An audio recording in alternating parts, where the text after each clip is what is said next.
Welcome back, 7:14 this morning. Early voting already underway here in California, and already more than 2.7 million people have already cast a ballot. But there are 18 million more registered voters that could go to the polls this weekend or on Election Day next Tuesday. It's the first time in a long time California has voted so early in the primary calendar. And look who is with us this morning, the man responsible to make sure it all works, Secretary of State Alex Padilla. Thanks for waking up with us. Absolutely. Good morning. Thank you just for as joining the folks in South Carolina are going to vote today, Californians have been voting for weeks now. Yeah. So want to promote early voting. We have record registration coming into this primary, so if you want to minimize the chances of having to wait in line on Tuesday, go vote early. And of course, many, many opportunities in LA County, Orange County, and beyond. Yeah, Secretary, you were saying there's 11 days to vote instead of that one, and the mail-in ballots still, people can vote that way.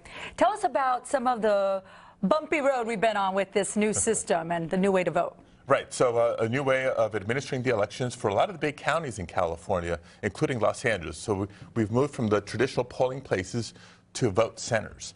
So the hiccups have been not all the centers opened up quite on time last weekend, but the vast majority did, and I think that'll be the case today. Voters in LA County will have 1,000 locations. They can go anywhere in the county, convenient to them, to be able to go vote. You can go to lavote.net and confirm that that particular location is open before heading over there. If not, it'll give you the alternative locations in that same neighborhood. There were also some centers that were open late and didn't have all the correct information on the touch screens. Has that been addressed?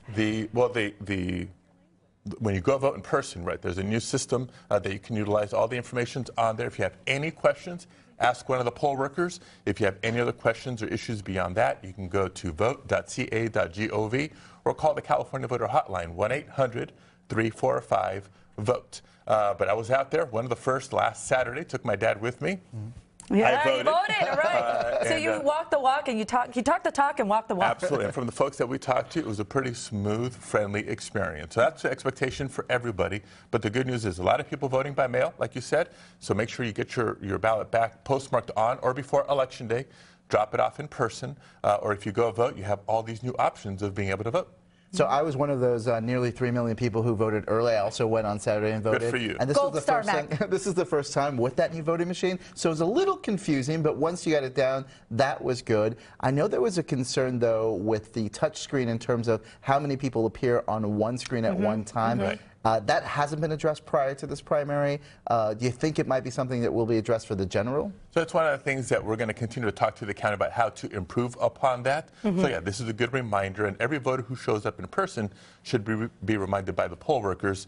Look, make sure before you move on to the next contest, you scroll down through all the candidates for that particular contest. Right, and it's not a scroll. You have to press the button that says next. Right, the more button to see more candidates, the next button takes you to the next contest. It's a little bit more complicated. Right, and more people, most people go through their sample ballot and bring that in to help guide them when they're making their selections. So the good news about this system is you get to review all your selections before you print your ballot. Okay. And you get to print it out and still review all your selections before you cast your ballot. So if at any point you need to go back, make changes, you have plenty of opportunities to do so. Secretary, another reminder for voters out there, they can register up to vote until 8 p.m. on Election Day. Yes, same-day registration at every polling place, every vote center. That's new this year. So if you put it off, if you procrastinated, or if you've registered and moved and didn't update your registration, you can show up in person and still make those changes and still cast your ballot. Great. One last question. You going to tell us who you voted for? I'm kidding. I'm going to put you on the spot like that. Thank you for informing the voters. Thank you so much. Thank you for voting.